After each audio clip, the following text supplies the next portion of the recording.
Yo, what's up, guys? This is KCAT here, bringing you another episode of Epic 7 video.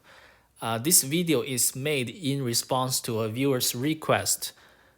So today I will be talking about the top 5 best 3-star RGB heroes in the game. Notice that I will not be talking about any Moonlight 3-star heroes. So I'll be making a video for that in the future. So before we actually get into the content, if you really like my videos, please click on the like button and also subscribe. That really encourages me to make future videos. Without further ado, let's get started.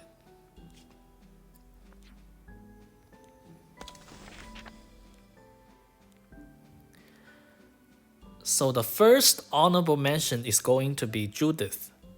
Judith is one of the faster combat readiness pusher. So her S3, if you max out the skills, can push your team for 30%, which is a lot. And not to mention that she has a very high base speed, 117, I believe is like one of the highest in the combat readiness pusher zone, right? And also her S2 has a 70% chance to become stealth. If you max out, it's 100% chance. So she becomes stealth after she pushes the team.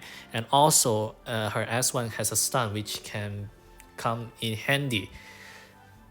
So in today's meta, I think Judith is not used very often because the presence of Celine, right? If you push and then Celine can cast and kill your highest attacker, and it can be bad. But other than that, she is still a very solid hero in the cleave setup. And the other honorable mention is Ian, which is actually one of the newer heroes. So Ian has a very interesting skill sets. His S3 attacks all enemy with a powerful explosive with a 70% chance to dispel one buff. If you max out, I believe it's 100% chance to dispel. And also put decrease hit chance debuff for 2 turns. And grants the caster skill nullifier. This is very important because this makes him good to fight against counter teams like Charles or martial artist Ken, right? Because of the skill nullifier, and he can push up the CDOM, right? If you give him very high crit rate, and not to mention that, right?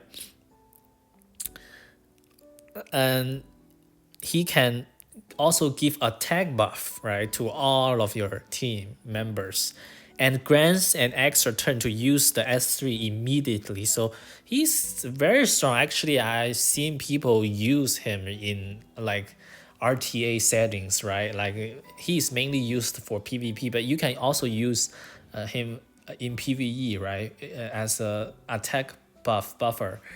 And his S1 has a chance to dispel, right, one buff from the enemy. So overall, a very solid hero. As you can see, right, Ian is also very fast. Is 118, which makes him good. I highly consider you building him if you want to play around with the cleave, right, in World Arena or even in like a regular arena offense. So now let's get into the top 5.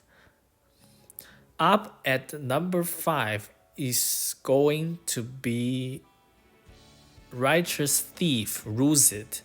So this animal, right, is also a combat readiness pusher. So, but he only pushes for I think 25%, not 30% compared to Judith.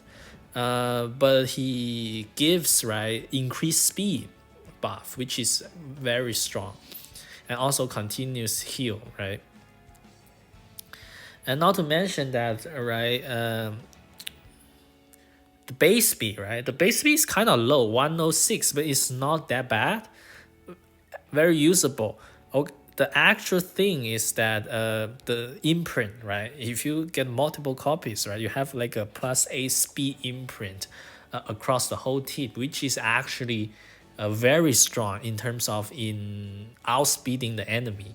So normally you would see people run him with like a Sid, right? Like also another speed imprint, and then you pair him with the artifact Silver Rain, right, to give attack buff to the highest attacker in your team, and to just get turn 1 and delete someone immediately. And his S2 is also very solid, right? Decrease attack debuff, and also has a I believe it has like a chance to push back if I'm not wrong in the skill tree. And S1 decrease speed, right? And also the damage proportions to the caster speed. So you can build him super fast as a CR pusher and then just secure the first turn for your team. And having the same issue, right? You cannot let opponent to have Celine on their team. Otherwise, you run into trouble. It's all like the common theme. But definitely Roozid deserve the number 5 spot. Up at the number 4 spot is going to be Curious. She's so strong. I think everyone should build her because you want to clear out Abyss. That's the main content that she shines, right? Because of her poison mechanism, right? So strengthen the caster next attack, granting an extra turn, and increase the effect chance to 100%, and the poison effect can stack up 3 times. So basically use this, and then you use I think this first skill, and then you stack like 3 poisons, right, immediately for 3 turns. So each poison debuff lasts for 3 turns, and that's a lot of like your max health damage deal to the boss, right? I don't think you should like raise her to 6 stars though. You can use her as like 50 level 50, and then just maybe give proof of valor, right, to her, and to help her survive in Abyss. And yeah, this poison mechanism is very, very strong, right? If you want to clear out Abyss, and then you definitely need Curious to do that. And yeah, but other than that, she's not used in other content, but definitely deserve like the top 5 spot, because everyone should be building her for clearing out the Abyss. Up at the number 3 spot is actually going to be Angelic Montmorancy, right? I already mentioned her in the other video that I made about Soul Weavers. A Momo is one of the best Soul Weavers, right? Her S2 just provides a lot of cleansing, a lot of healing, and it's a very short cooldown. And S3, right, it provides immunity, and if you soul burn, it provides immunity to all allies and heal, right? And S1 has a sleep. And A Momo, and before the existence of A Momo, right, people just use 4 stars, so we were Angelica, right, for healing and for the immunity buff. But right now A Momo is just way better, right, in different contents, right, in PvE, in like PvP, right, because she can do a lot more actually than Angelica. If you have A Momo, I don't think you should be building Angelica anymore, just because the A Momo has more cleansing, right? And other than that, I think because you should be clearing out all the PvE content, and A Momo is definitely a must build, right, for clearing out those content.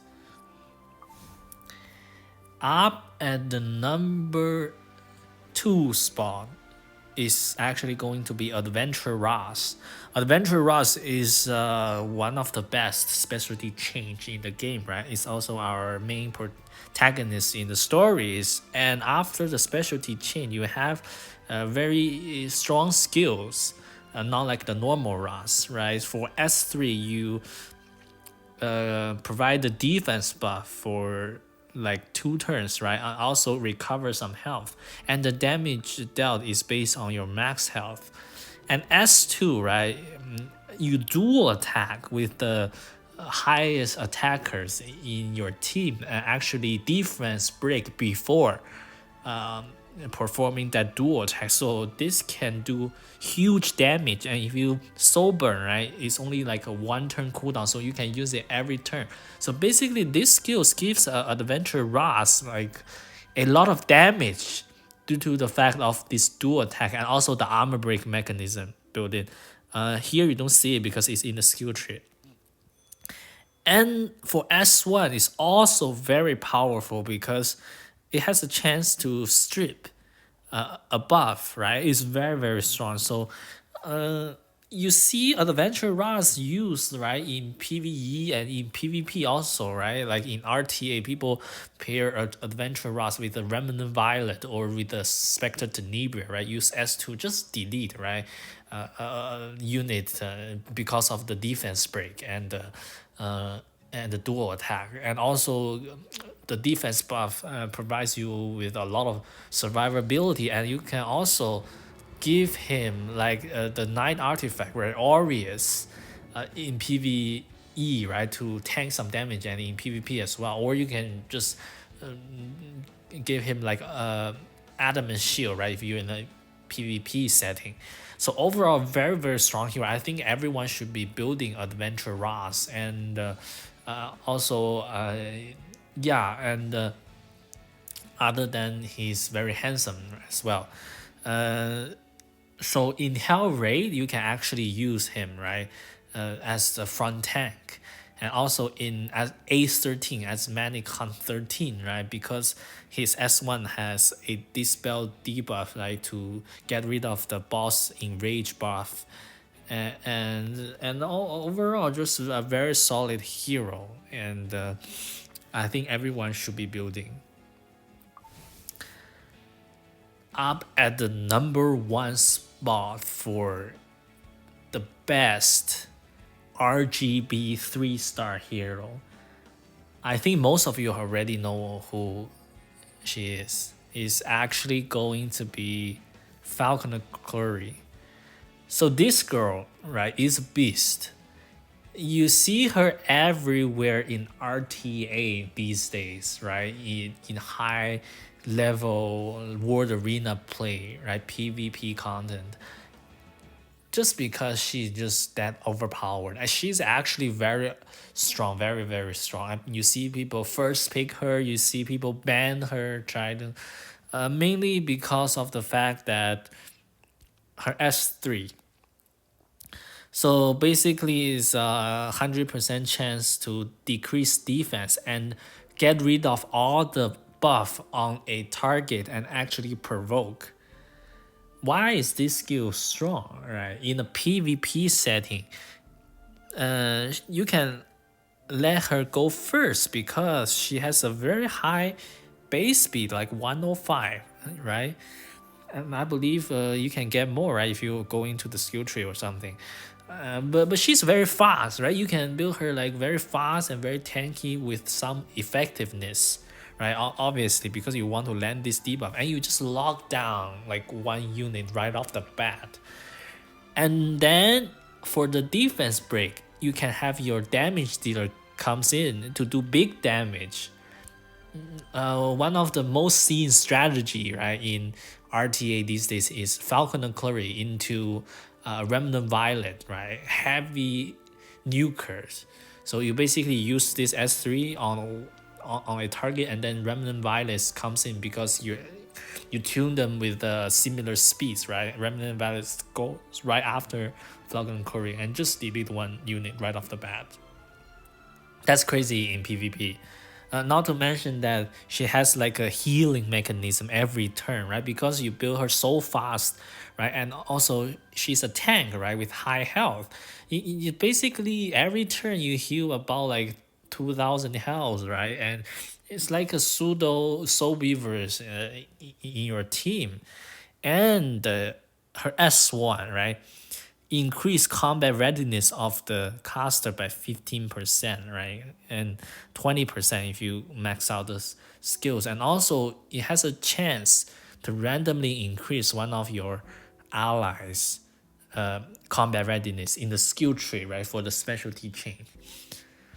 Overall, just a very, very super powerful hero, right? And also she can be used in a lot of like the PvE content just to provide that frontline tank, that healing, and also that like dispel, right?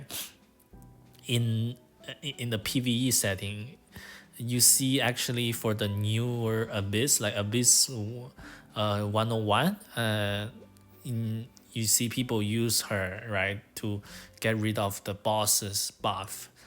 Yeah, I think for a lot of the Abyss, you can use her as well.